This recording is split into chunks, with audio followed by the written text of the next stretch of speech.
Tyler King, the best of the best. He was a phenomenal defensive end in college who parlayed that into an NFL career. Then he went on to MMA, where he also had success. Now, all he does is train, teach class, beat that ass, and pound that ass. Get ready for the MMA report. Wow, I think that pretty much just says it all. You train, you teach class, you beat that ass, and then you pound it after. I do. It's just so hard when you look as good as you look. I know, right? I know. I mean, you can't compete with it. You just can't. It just looks too good. Do you have dreads currently? Say what? Do you have dreads? No, I have. Oh, okay. For some reason, it looked like the dreads in the lighting. So I apologize for that. I apologize. All right. You have dreadlocks? 1, 2. Like, I've been bald for years, Steve. It'd be hilarious, though, if you did have dreadlocks. It would be a little hilarious. Well, I got a fucking hair transplant, glue some dreads on. Yeah, I'd get one done. The two things I want to get... Listen. There's only one person I've ever seen be bald with dreadlocks. And he looked like shit, and he is shit. And his name was Ross fucking Hilton. So that tells you all you need to know. Bald with dreadlocks. Good look, Chooch. Listen, the two things, I would get my hair thickened and I would get my penis enlarged. Those are the two things on my list. I would get my hair thickened, and I would save one because $30,000. I'd go down. I'd get a monster like 10-incher. That's kind of what I'm looking for. I mean, I'm sorry you don't know what to do with your. No, I do, I'm sorry you don't know what to do with your 4, but I'm just saying, if there was a 10, like I'd just be naked all the time. Steve, because of that, I am very happy you don't have a 10-incher because no one wants to see that shit. I'm not talking about the 10-incher. I'm talking about you naked. Okay. So a very, very interesting week in UFC. They decided to run a pay-per-view against the Super Bowl the day before the Super Bowl. It didn't really have an impact.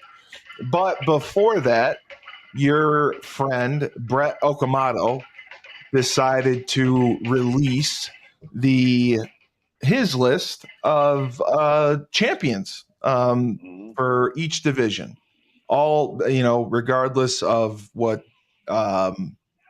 company they were in, list the pound for pound top fighters. Well, not pound for pound in each division. So to start in the heavyweight, the UFC interim champion, Tom Aspinall, 15-3. His last win was a TKO in round 1 versus Curtis Blades, July 27th. He doesn't currently have another fight on the books. Number 2, Francis Ngannou. He is the PFL Super Fights champion. He's got an 18-3 record. His last victory was October 19th against that Raynon Ferreira guy who was 6'8" and a monster. Now, this one perplexes me. John Jones, number 3. He's listed as the promotion's UFC champion. He's 28-1-1 with no contest. No, actually, he's 29-0-1, actually. Right. I know. You're never going to let Matt Hamill off the hook. I don't care. No. It's not Matt. Like, we don't care that Matt Hamill is a dumb human that doesn't know how to fucking communicate or promote or anything like that. We don't care about that. All we care about is the fact that John Jones caved his face in and the stupid referee didn't call the fight in time because John threw an elbow, which is now legal, Now is now legally. been legal. That elbow has been legalized, so Yeah, that I agree. loss should be getting overturned. It was not a loss. It was a retard not being able to. No, it was a retarded ref. No, no, So, it was a so you're not retarded ref. offending, you're not Shut up. offending the deaf Shut up. community. It was a retarded ref watching a retarded fighter get his ass beat and not call the fight until the guy threw one illegal blow. And You know, then, you're not dude, very. You're calling I'm Matt not very, Hamill. I'm not very politically correct. Who cares? Yeah, yeah. Listen, Matt listen. Hamill isn't retarded technically. He just can't hear. No, have you ever dealt with him? He's Yes. retarded. Yes, he's Yeah, from this area. dude. He's retarded. He He's sucks. He He's sucks. a dumbass. He's a dumbass. So do you see him as just like a UFC novelty act? Oh, Greg. No. Tyler. Greg Smoot says hello, and he says he loves you and misses you. I love and miss Greg too. I had a nice little adventure over the weekend. So there you go. Like, I'll back something up here. Matt Hamill, in his time, he was a very good UFC competitor, a very good light heavyweight, and he had a legendary fight versus Michael Bisping in England. In England, wearing American. Honestly, that was kind of a bullshit loss. Like, I agree. I mean, I'm not saying he won that fight, but like, if he had lost, if he had won the split decision, I wouldn't have been mad. By the same token, I wasn't mad that Michael Bisping won. I believe he won a unanimous decision, which was bullshit. Like, it should have been split decision either way. But the point I'm making is, he was a very competent fighter. He was a very good UFC light heavyweight. I'm not taking that away from him. In his interpersonal relations and fight negotiation, he's a effing retard. Well, he's a retard. Didn't he have an agent? His agent is even bigger retard. Well, okay. I've dealt with his agent. Know who's a good agent? This guy. Know who's a bad agent? Fucking Matt Hamill's agent, AJ. AJ, you're a fucking retard. Well, let me ask you this. Do you think that, and I hate to say this, do you think that UFC signed him? Obviously, he had his performance on the Ultimate Fighter. No. Did they sign him as a novelty act? No, they didn't. He could fight. Okay. He could fucking fight. Okay. Matt Hamill could fight. Yes. Could. He could fight. But as far as like contracts, being a spokesman, things like that, just he was limited. Making sense in everyday conversation. I'm not talking about miscommunication because we're talking face to face, because his voice is the way it is because he's deaf. I'm not talking about that. I'm talking about through email, messaging, everything like that. He struggles with communication. Is a retard. Well, thank you for emphasizing that for all our viewers. They now know that. Good. So let me ask you this. Is Agent AJ, you're a retard too. Yes. Because I know you wanted to fight him. Not even that, just talking to him and trying to talk business and find retarded. I know that you will find common ground and do what's best for business. I realize that. Of course I will. And apparently they would not. No. Do you think John Jones, he won this past November, he beat Stipe. Do you think that the no contest hinders him? Do you think that he should be ranked? I think that's absolutely no bearing on this, because look at the two guys ranked above him. Both have 3 losses. Yes. Brett Okamoto is suffering from Dana White envy syndrome, Well, And you made a comment about Brett Okamoto and Dana White's member, I believe, the last time. So I could agree with that. like, listen, like Brett's just like he's very much in like an old lodge sports writer. The we say it's this way. The sport's supposed to be played this way. It's supposed to be done like that. Like he's a very establishment type of guy, and He is. that Yep. doesn't fly in this sport. I'm No. sorry. Listen, I'm gonna sound a lot like Dana White here.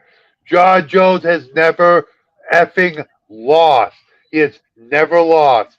He's No. been in the cage twice since he moved up to heavyweight. Fought one of the best dudes in the division in Cyril Gahn.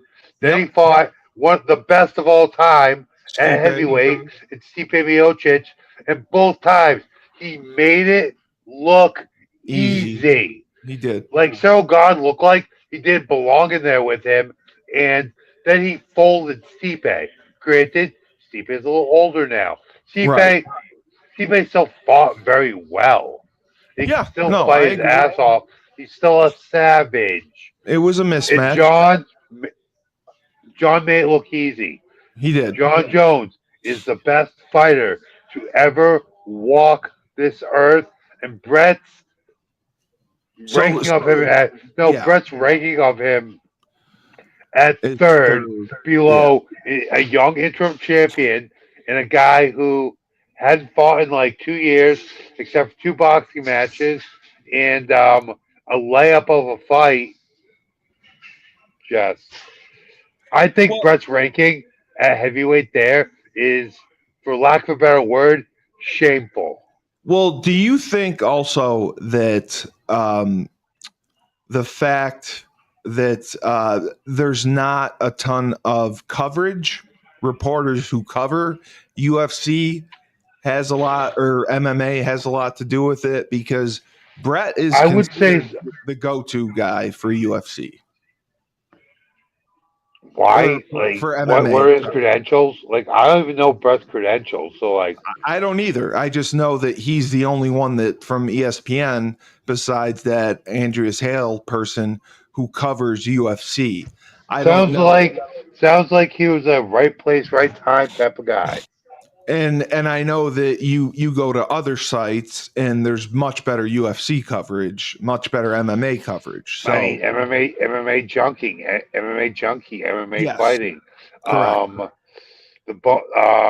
bloody elbow, correct. um, Ariel Hawani's Yeah, I the like that. MMA. Ariel The, Helwani feels like he was phased out of UFC because Dana he White doesn't 100%, like him. he 100% was, but Okay, I'm but you trying to think remember. he's I'm better? trying to remember what Ariel Hawani's site's called. Just yeah, there's way better coverage out there. There's just Okay, like a lot of guys who do yeah, a better job, and I think like I actually kind of liked like when we've been going over a lot about Akamoto's well, his stories and content, coverage. yeah, Like it, no, what I'm saying is on this show we've really gone over a lot yeah. of his content, and a lot of times I will agree with him. I think he's got some good takes, but this take is just so off base. It's like pissing me off, to be honest. Like, No, and honestly, that's like, why I wanted to talk about it, because when I saw it, I figured you would have a take on it, I mean, because I think it's ludicrous. like what we're talking. Yeah, we're talking about. I like Aspinall. He's one of the best guys in the world Yeah, right now. Um, absolutely. super explosive, amazing boxing, big, strong, tough, explosive. He puts guys away. Yes, But his resume pales in comparison in to the comparison, resume of John Jones. and Honestly, his resume pales in comparison to the resume of Francis Ngannou. He should be absolutely. on that. He should be on that list right now, but he should be third behind John Jones and Francis Ngannou. And John Jones also was two division, or no, it was Cormier was a 2 division champion. Okay, Fourth is No, actually, John Jones is a two division champion. he was. Yes. He was the UFC lightweight champion.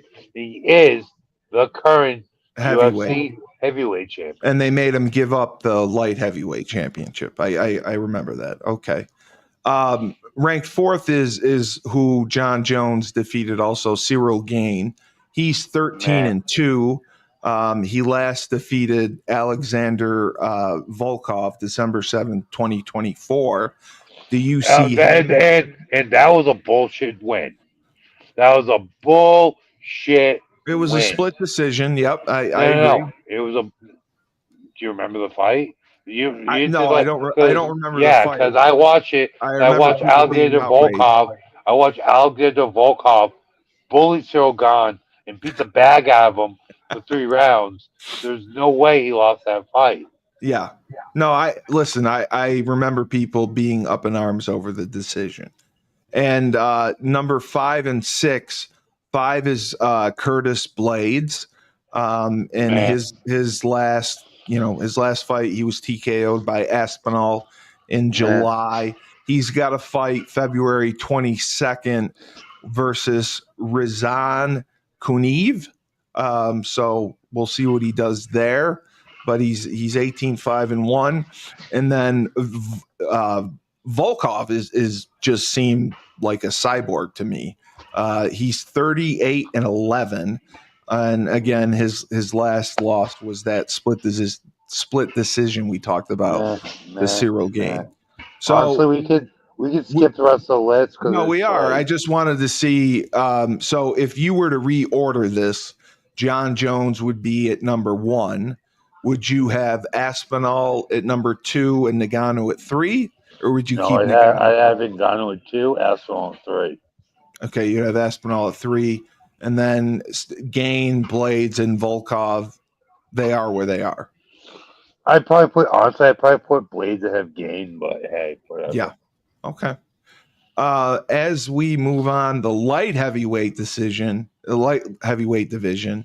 this is your guy, who you are very high on. The company's very high on. He is the next face of the UFC, Alex Pereira. Yeah, as you like to call him by his name, Poloton. Yes, he last defeated Khalil Roundtree October 5th, TKO, and he's fighting on March 8th against, this should be a good one, Magomed Ankalaev. He's ranked number 1. And then number 2 is obviously Magomed Ankalaev. Was Magomed the one that threw the spinning back fist? No, that was Sharp Bullet. It was Sharp Bullet. Okay, I get them confused. So just from these two, they're going to be fighting. What do you see? I mean, they're fighting in March, which is coming up shortly. What do you see? Just preliminary thoughts of this matchup. I mean, I see Poton knocking him out. You see, no questions asked. I mean, yeah, like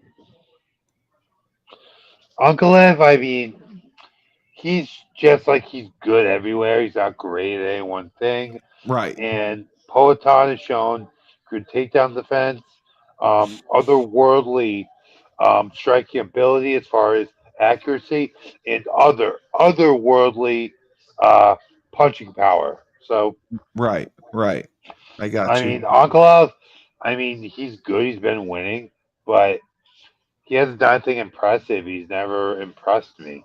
But you think that he deserves the number 2 ranking that he's given by Okamoto? Honestly, I'd give to Yuri right now. Yeah, that's where the Yuri is number 3 at 31-5-1. His last victory was on the card just about a month ago. He had a TKO in the 3rd round versus Jamal Hill, who's ranked number 4th.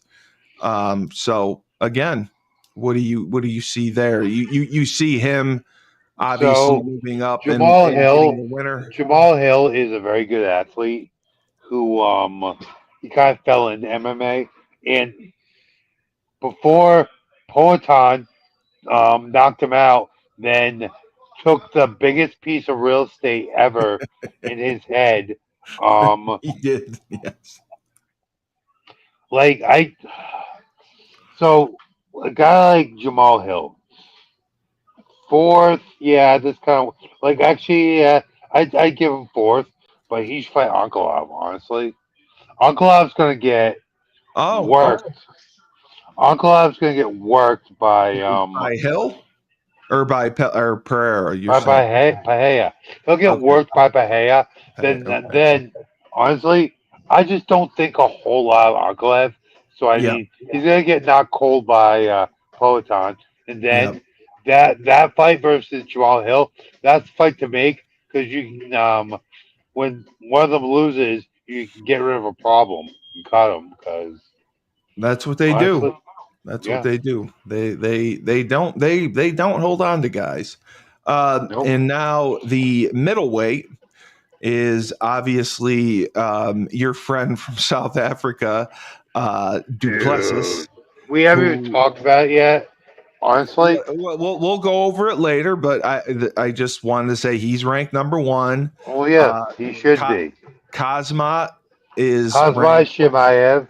is two, and Yeah. then Sean Strickland dropped to three. And then Nazardine, he had the TK, he had the knockout of Israel Adesanya on fight night, and then Yeah. Israel Adesanya is still ranked fifth, which is kind of high in my opinion. But I No, guess, it's about where he should be. well, I mean, Johnny Eblon is 16-0, is the Bellator champion. I know Bellator is dead and gone, Honestly, and as far as I Johnny would, Eplin goes, I've heard nothing and seen nothing but amazing things from Johnny yeah, Eplin. yeah, But the problem is, all his fights are in Bellator. Like he correct. needs to fight Well, better competition. yeah. His last fight was the last Bellator series that PFL put on. It was October 19th, and now Mhm. they were all being absorbed. And I know some of the Bellator champions have actually asked for their release. So Yeah, it'll yeah. be interesting to see what's happening. And then as we move down to welterweight, the welterweight current champion Belal Muhammad.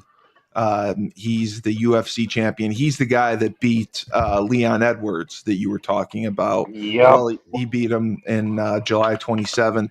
He doesn't have a fight upcoming. Number two is Dude. Leon Edwards. Um, Literally the only I thing, like Leon Edwards. literally the only thing Bilal Muhammad can finish is the construction of a car bomb. You know, Tyler, that's what's considered racial profiling, but okay, he can finish a car bomb. That's nice. Then we have Well, listen, Homie can't finish a fight. He he can't, cannot he can't, finish a fight. he Dude, can't. there could be a super dude. He he's There could be a 23, super 24, 3-1. I mean, he's obviously there finished could be fight, there could be a supermodel in the room with him and he ain't gonna finish. and he ain't gonna finish. That man Wow. cannot finish. Is that an analogy of analogies? Wow. And to your credit, I didn't know this. You are right. In his last 5 fights, only Five one of decisions. them, only one of them has been by TKO or knockout. They've all been Yeah, by decision. So I guess, yeah, exactly. I guess He you are could not finish a super he could not finish a supermodel. I can't wait to use that. I'm gonna look so cool when I get to say Yeah. that to somebody. Yeah. Other than that, the only guy I'd ask about is Colby Covington, because I believe, didn't he have a surprise championship win in the last couple of years? He won the UFC interim Okay, title. that's I nice. think it was 3 years ago or more now. I think. Okay, it's been that long ago. I just And remember like that because the people were thing is, shocked, the thing about Colby is and even he's with some of older. his losses, all his losses have been in other than the last one. All his losses were in championship fights Yes, versus the best guys in the world in correct. highly competitive fights. That's the Correct. only reason. Like honestly, I would have Colby ranked above Geoff Neal, Gilbert Burns, Correct. and maybe Correct. Ian Gary. Like Correct. No, honestly, you're yeah, right. He Ian Gary is a cuckold, yes, and you a said that. weirdo, You've but made that he is you made good. that you've Like made that listen, apparent. listen.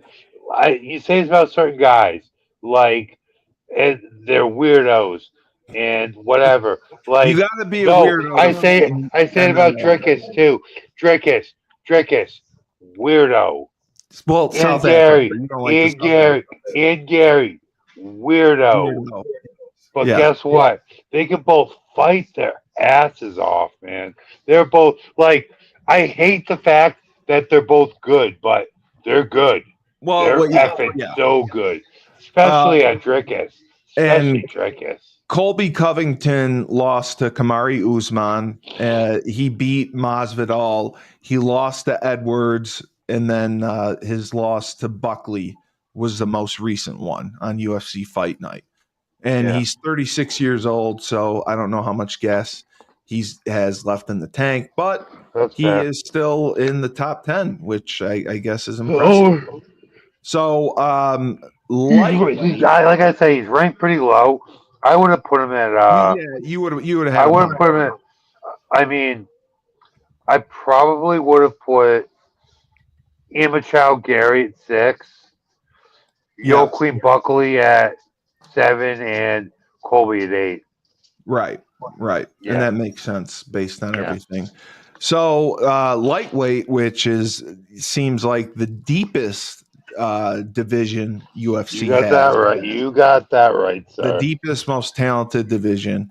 The number one is obviously the UFC champion, Islam Islam Makachev. Yes. Makachev. Yes. And he got a submission on the last pay per view against Renato. Hanato Money Moicano. Yep. There you go. He Hurts got my the heart. submission there. Hurts my heart. He's But 27 and 1. 27 and 1. yeah, So saw it coming for sure. I mean, it's unfortunately. his time. And then Yeah. Armin Tsyarkin, how do you say the last name? Tarsukian. I think Tarsukian, I think. Tarsukin. Okay.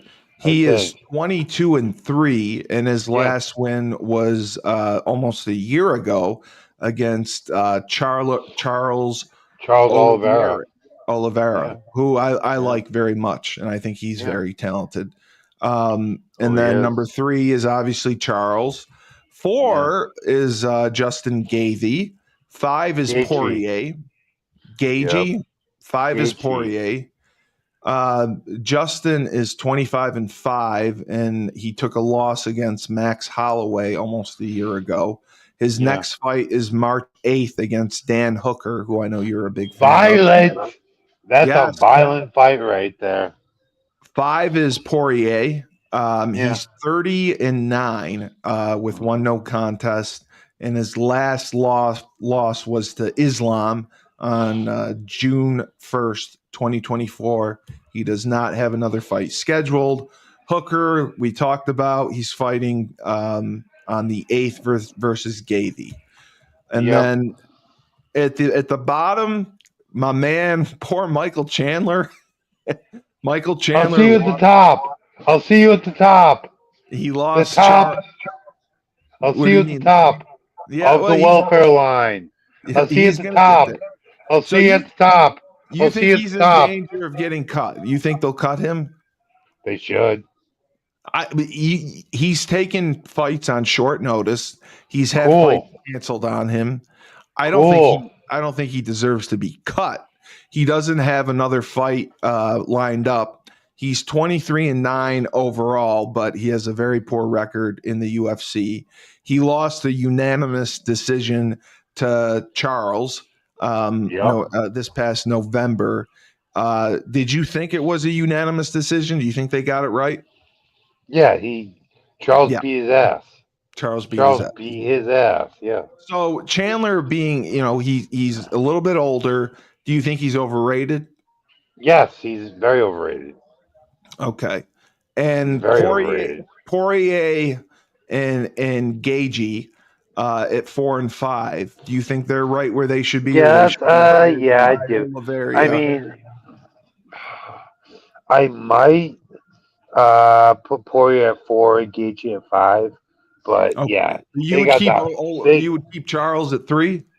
oh yeah, dude. Okay.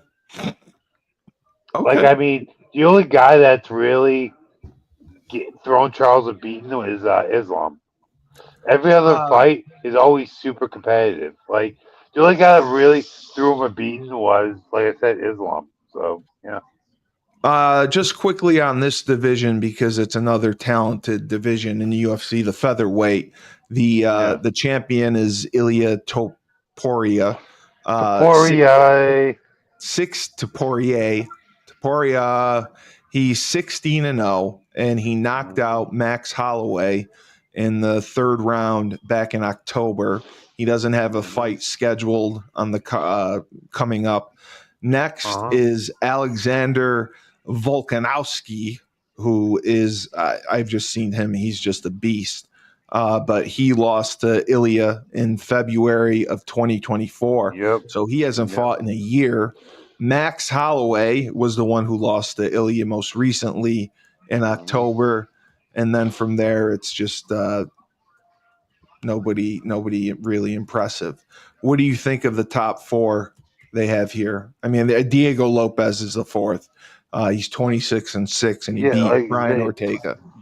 I'd say they pretty much got this one right. But they don't have Um, a fight lined up for anyone who in. cares? Who cares? Who Okay, cares? okay. Who cares? Steve, who cares? Well, I would Like think the featherweight champion would want to fight. Ilya's a champion. He's undefeated.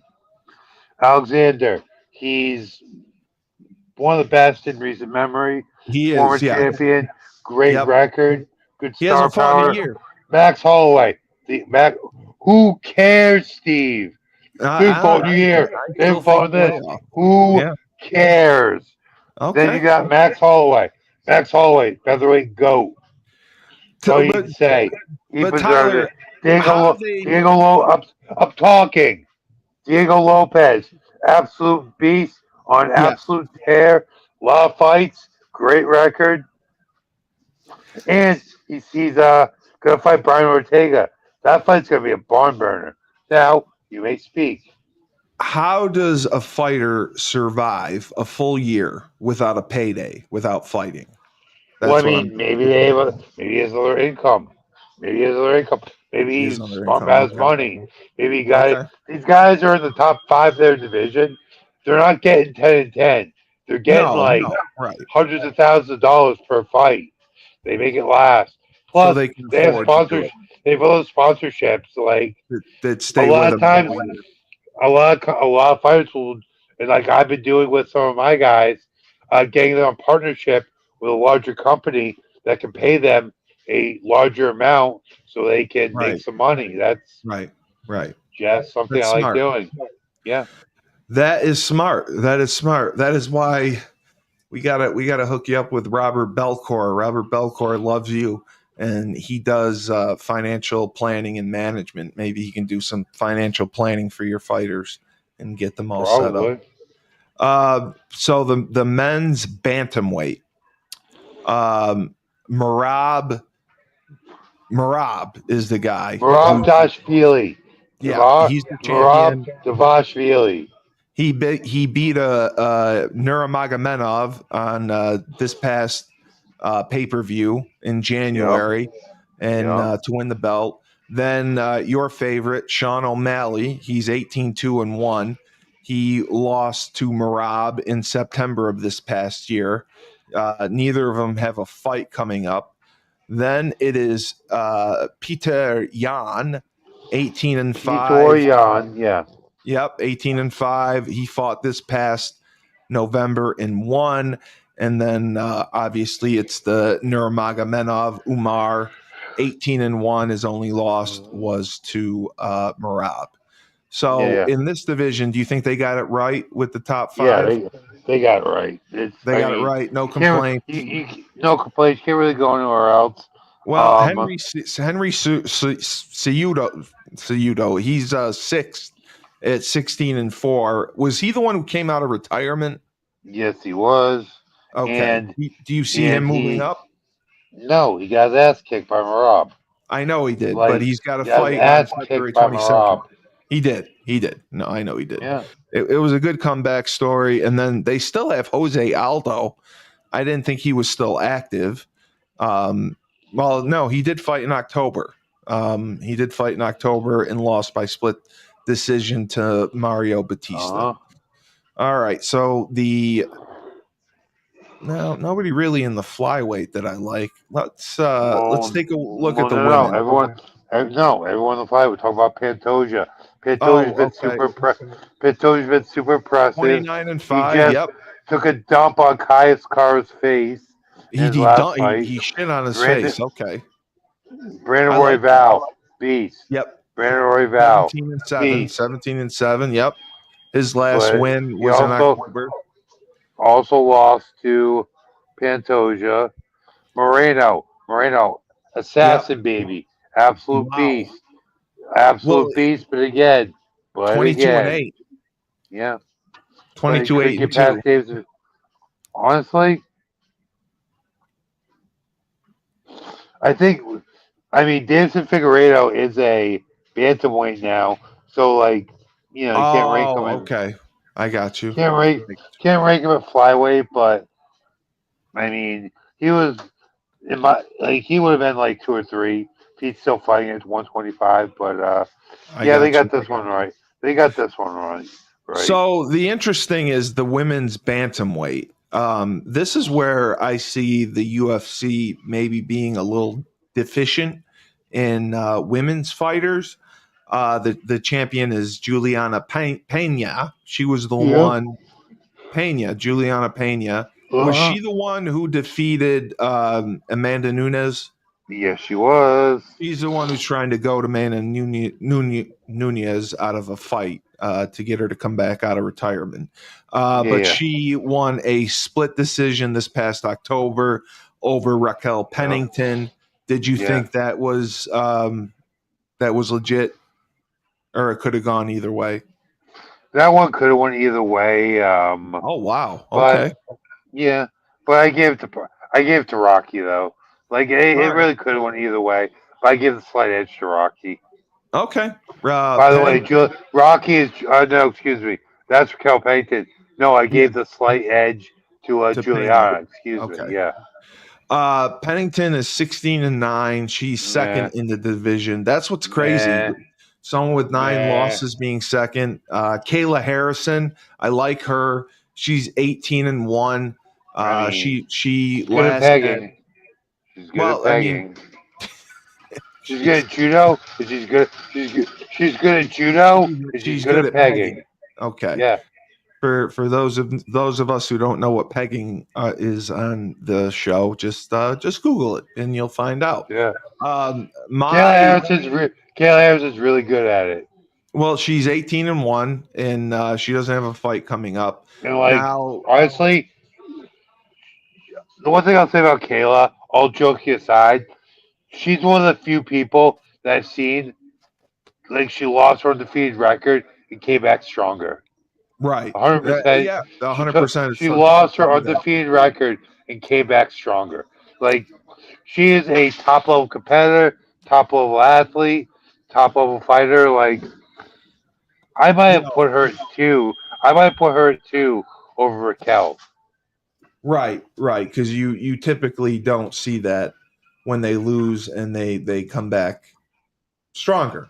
Now, this is interesting. Ketlin Vieira, she is 4th. She's 14-4-1, and she's going to be fighting February 22nd versus Macy Chiasson. Are you familiar with Macy? I'm familiar with Macy. I'm not familiar with Ketlin. Again, know what that tells you? Boring. Boring. Like she's not going to be one of the people the UFC's pushing. I literally have no clue who she is. No clue who she is at all. I know who Macy is. I don't know who Ketlin is. That's very interesting to see. I would not expect that. Okay. So we are still looking at the females. Holly Holm is still ranked fifth. She's 15-7-1, which I can't believe. I can't believe she's still in the top five at 15-7-1. You yourself said that she's an all-timer. Yeah, she is. All-time great. And There's that's you cannot argue that. Holly Holm is an all-time great. The end. No, I agree with you. She is. I know you do. She is. And it's just, let me ask you, do you think there's any chance at all that we would see Holly Holm and Ronda Rousey fight again? No. It's never going to happen. No, Ronda don't want to fight. Ronda's having a good time. She's having a good time making shitty movies, pretending to be a wrestler, and spending all the money she made. She's not wrestling anymore. And spending all the money she made with the UFC and banging her skinny husband. Yeah, her husband really was kind of a disappointment as an MMA fighter. I kind of no. Charles Brown was a beast. He could fight. He was a top 10 UFC heavyweight for a number of years, but big tree fall hard. He fell off. Oh, okay. So you definitely see your husband as a decent fighter. Oh, he.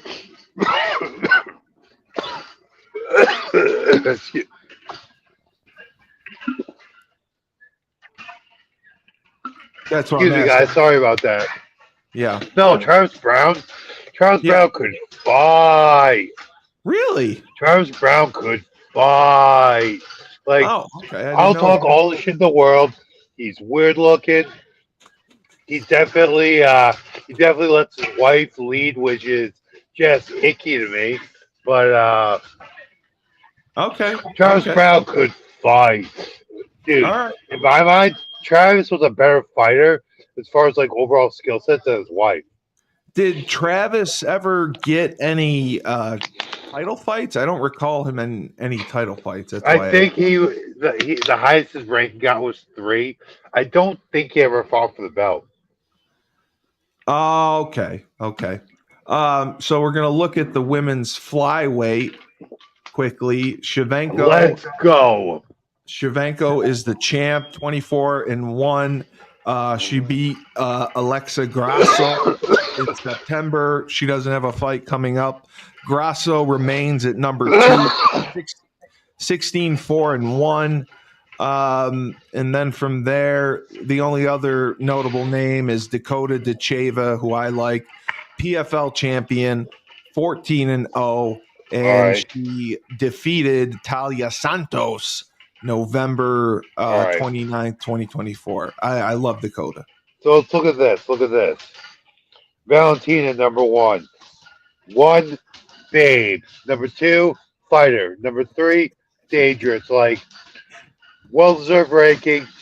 She's terrifying. She looks like a Bond villain. A+ ranking. 2, Alexa Grasso. Decent fighter. I know her, so we'll say it's okay. 3, Manon Fiorot. I have no idea who that is. Why are you here? Okay. 4, Erin Blanchfield. I only know who she was because she beat Rose Namajunas. Right. Whatever. 5, Dakota Dacheva. Amazing fighter. Champion. Babe. Spokesman. She's a spokesmodel for like 8 different brands right now. It should be Valentina 1, Dakota 2.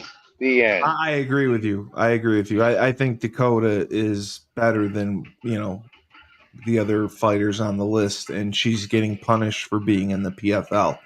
And finally, the strawweight, we got to see Wally Zhang put short work to not short work. She beat up on Tatiana Suarez, unanimous decision, which you wanted Tatiana, but you definitely thought Wally was going to win.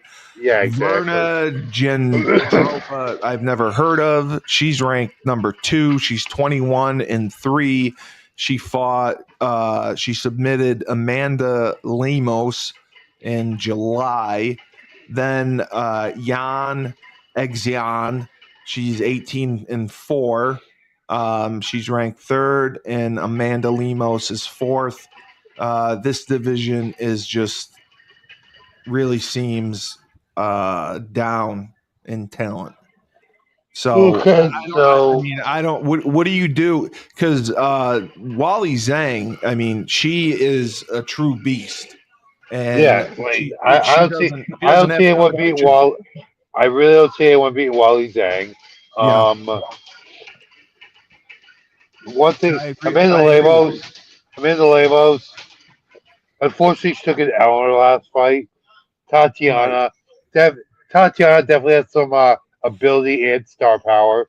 She's got potential. Jessica Aronde, she is like the if you said to someone, "Hey, got this chick. She's from Brazil. She's a fighter and kind of a bulldog lesbian." You would draw a picture, and that picture would look exactly like Jessica Aronde. Like Jessica, good fighter, but she like looks the part, and like she's got the ability. She's straight a couple wins together, but yeah. Okay. So we're gonna go over No, no, to. we're actually gonna talk about two more things on this. Number one, Okay. number eight ranked strawweight Mackenzie Dern Yep. should be the face of women's MMA right now. Wow. Biggest Really? smoke, biggest smoke on the UFC roster, and honestly, honestly, I think Brett is kind of holding that against her because I would have had her at. Look at the other names. I would have had her. I probably would have had her at probably at 4 or 5 or 6, depending. But yeah, yeah, I'd probably have her at 6 over Ronde. But yeah, Okay. Okay. I like it. I like it.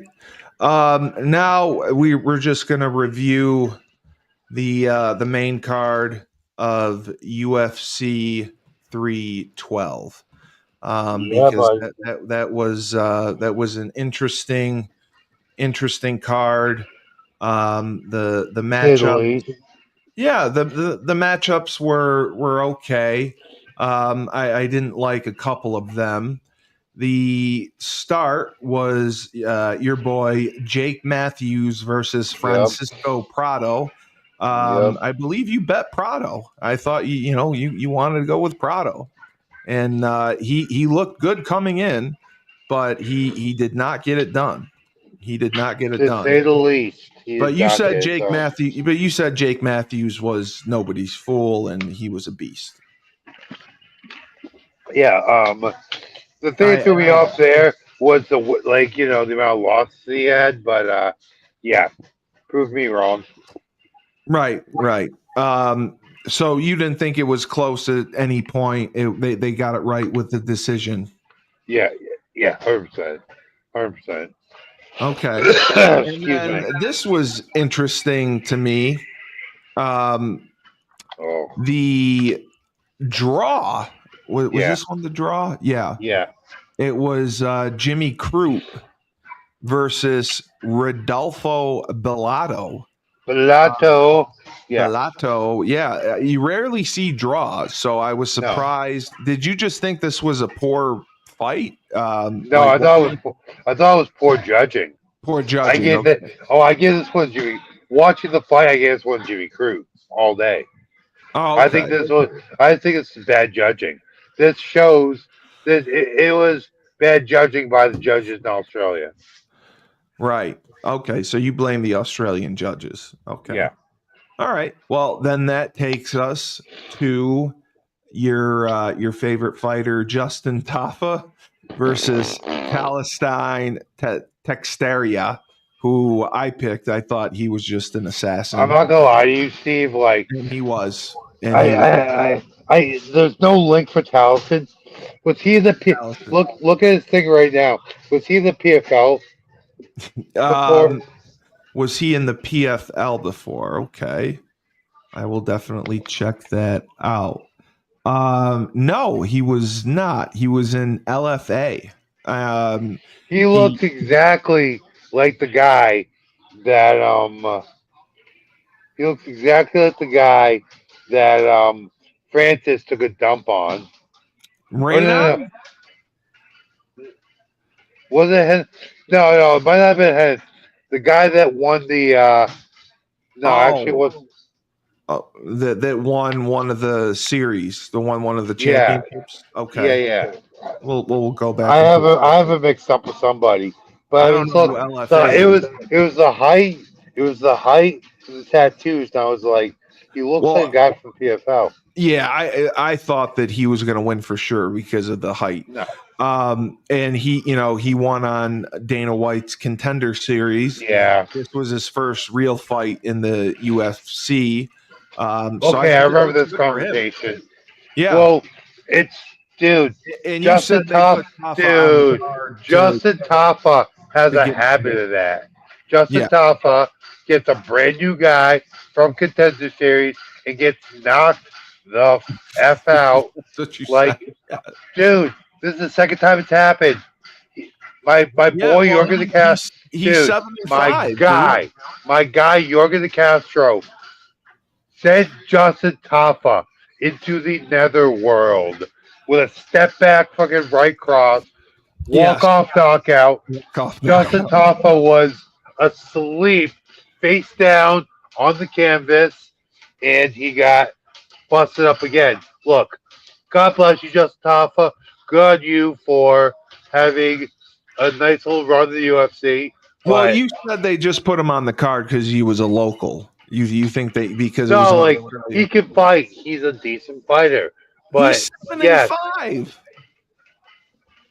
but that's against top flight competition, Oh, you're right. dummy. You're right. Textera, yeah, he did not fight against top level competition. You are correct. Okay. No, he fights the best guys in the. You're in the Yeah. UFC. You're a top Yes. guy in the world. But Yes. then again, they tried to throw him guys they thought he could handle, and like my boy Oregon said, "Oh, that's a cool story. Watch this." Knocked him dead. It was a cool story. Watch this.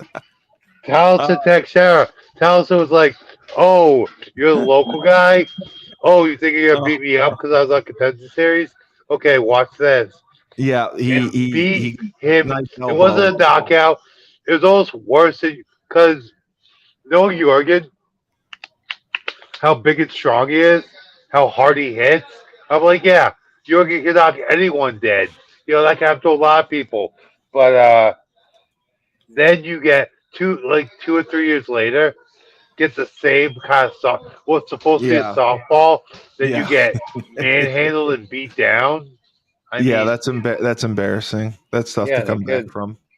Yes, yes. Then we had the Wally Zhang fight versus Tatiana Suarez. Uh, Uh-huh. Wally Zhang won by unanimous decision 49-46, 49-46, 49-45. Wow, that's Yeah, yeah. that's bad.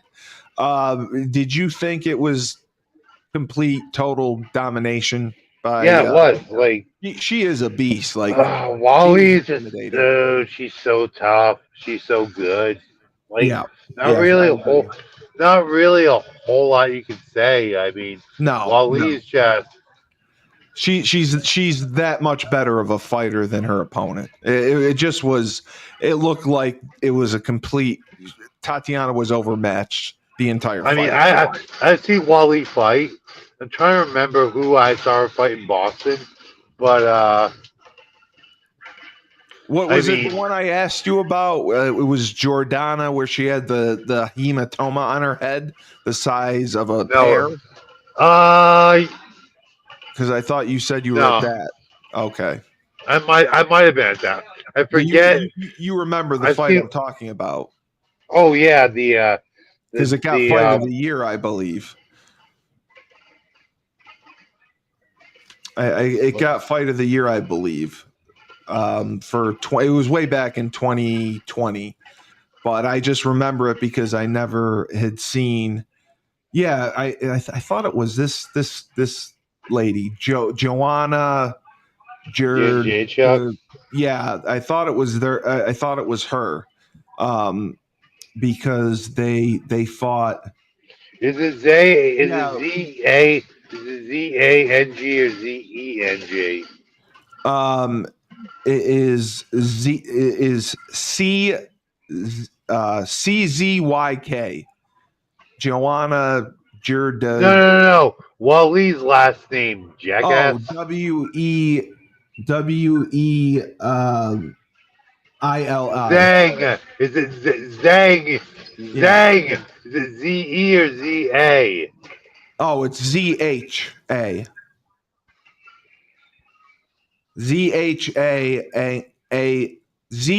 ZHANG.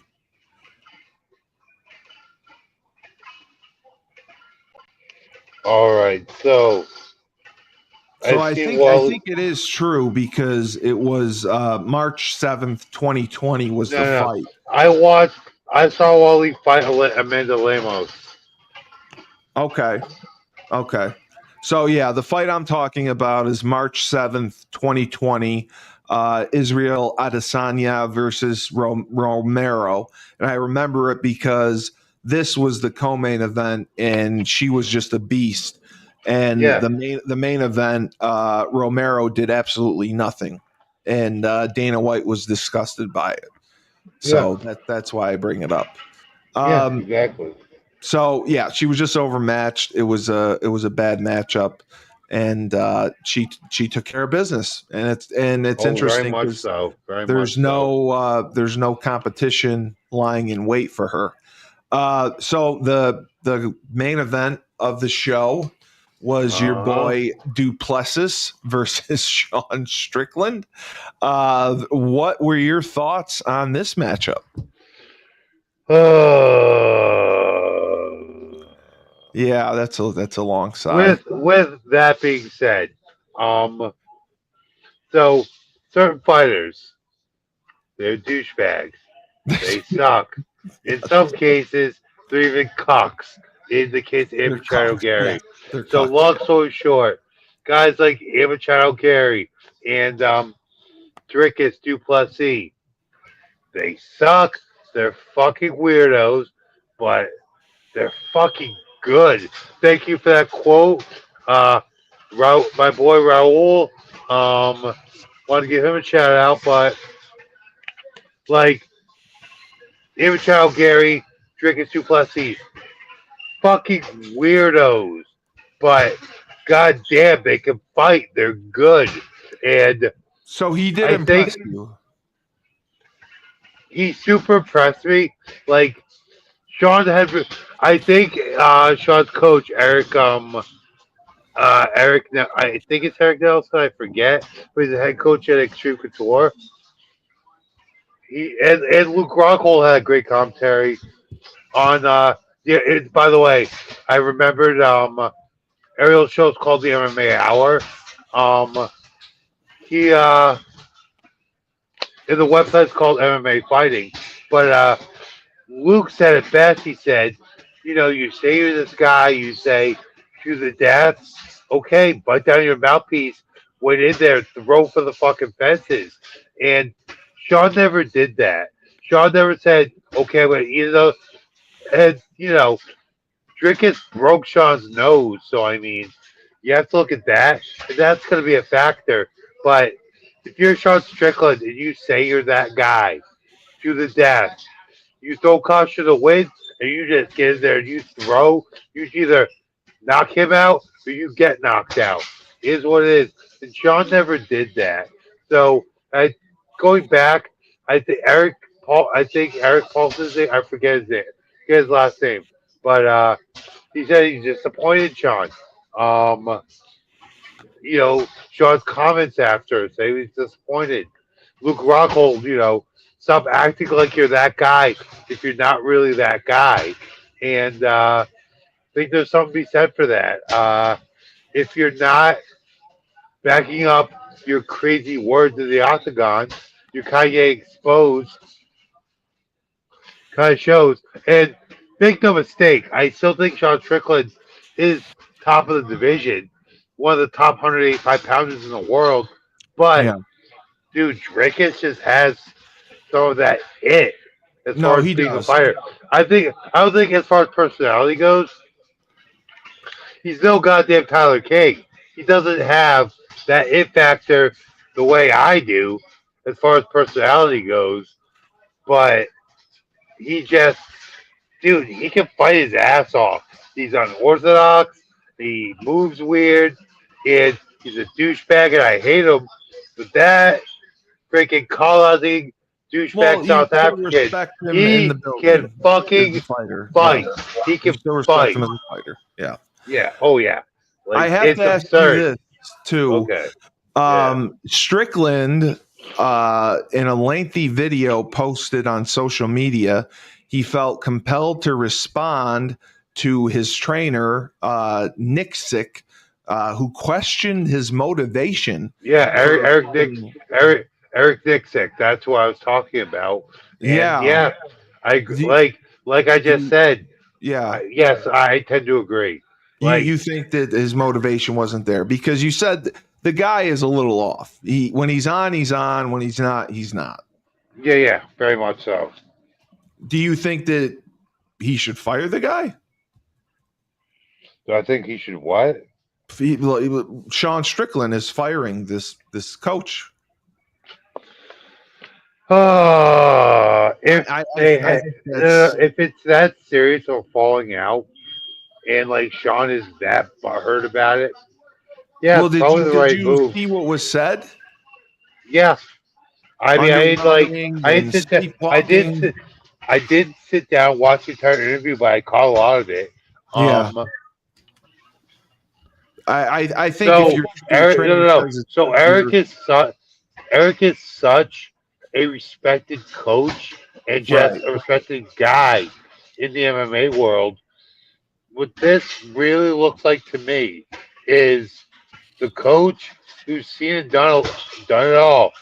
Um, he's telling the fighter the difficult thing he does not want to hear, and Sean correct. is responding the way a introverted weirdo is gonna respond sometimes.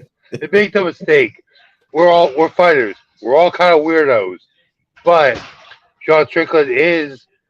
Hey, I'm an introverted weirdo a lot. Sean Strickland is even more of an introverted weirdo. So he's gonna respond how he responds. I think he just is butthurt by his coach telling him the difficult thing. And Yeah, I'll yeah, take it a step further. I agree with Luke Rockhold. If you're gonna talk that talk, be that guy. And we did see Sean bite down his mouthpiece, throw himself in the fire, and just say, I'm gonna throw, kill or be killed. Like I've had those moments yeah, and yeah.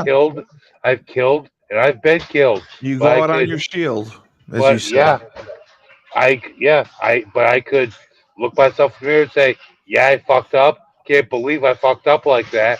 But hey, at least I wasn't a pussy. I agree. I agree. Well, we have UFC Fight Night coming up. We can review it next week. We have Jared Cannonier versus Gregory Rodriguez as the main event, and there's some other fights under it. It starts at 4. The prelims start at 4. The main card starts at 8, I believe. It looks Uh-huh. like it's going to be a pretty good card. We'll see what Yeah. happens. The So pay per like view was okay. the big fights I want for the UFC fight night, I just want to throw a shout out. Massachusetts own Connor Matthews coming off the Oh, Coming off his, yes. I think he's already had his first UFC win. Either way, Right. coming off Yeah. big victory on Contender Series by Jose Delgado. Yeah. Um, That's a big big, fight. big, big fight for him. All big shout out for Conor Matthews. Also want to 7-2. talk Yeah. about talk about number 10 ranked UFC featherweight Calvin Cater, owner of Combat Zone. Great Right. local promotion here in New England. Always Yep. does a great job. Just had an event that did tremendous. Big fight for him. This is a bit of a crossroads fight. Fighting Co-main event. Yep. fighting in a co-main event.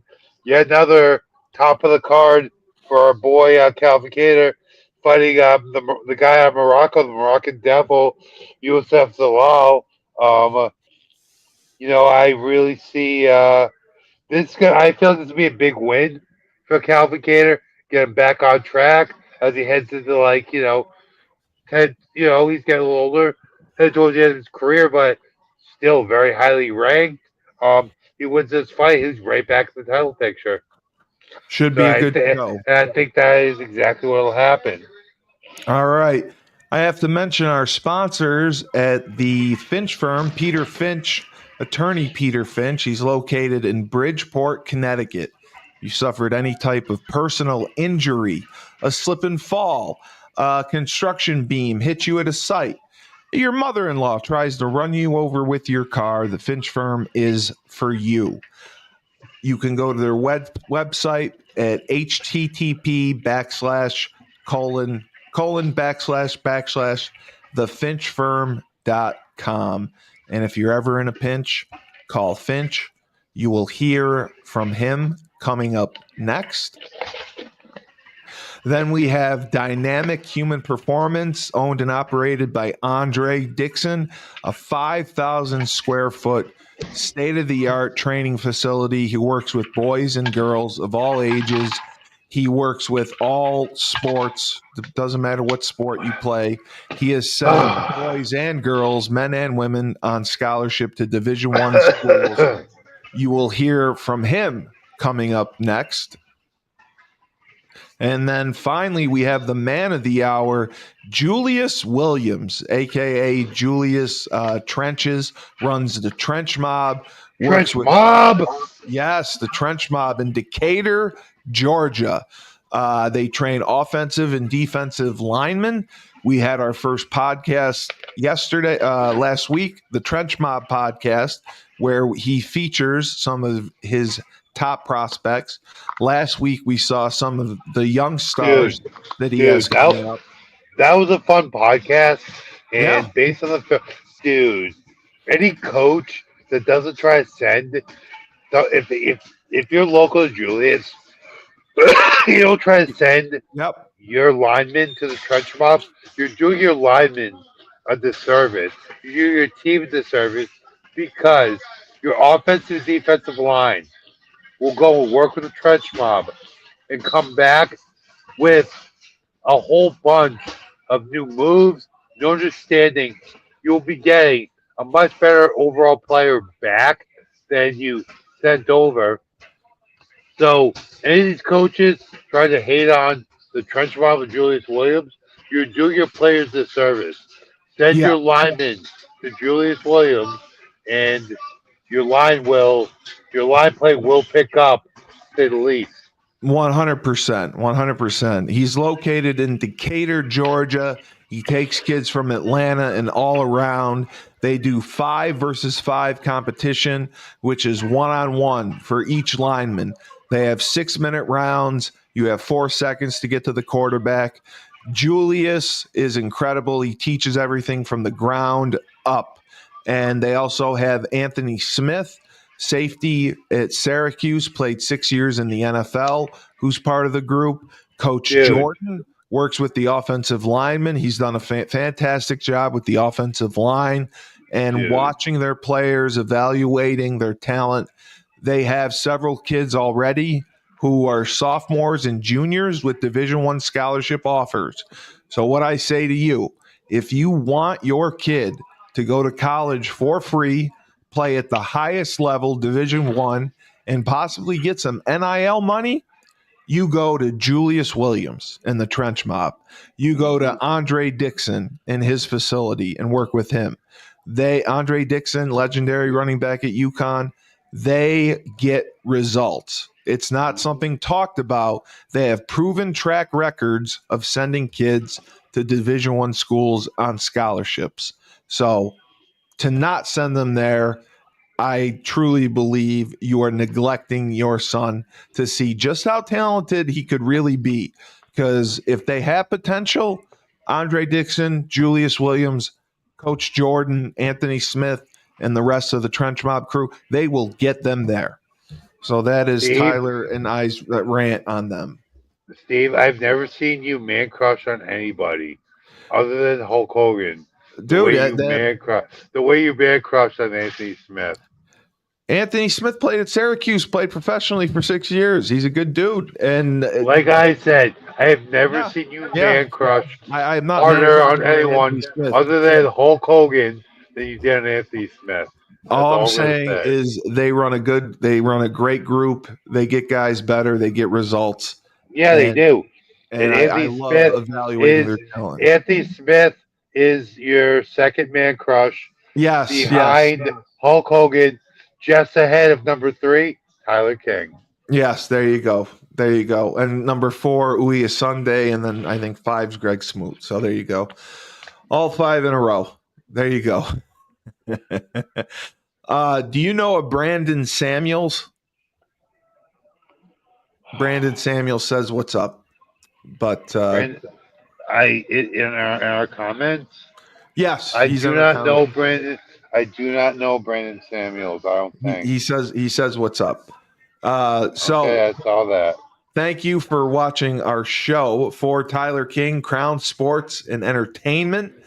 All he does is train. He teaches class. He beats that ass, and he pounds the shit out of it afterwards. Yes, he does. I am Steve Kelly, the best podcast host in the universe. This has been Husky Talk, the MMA Report. Remember, when life throws you lemons, don't make lemonade. Take 2 oranges, throw them right back at life.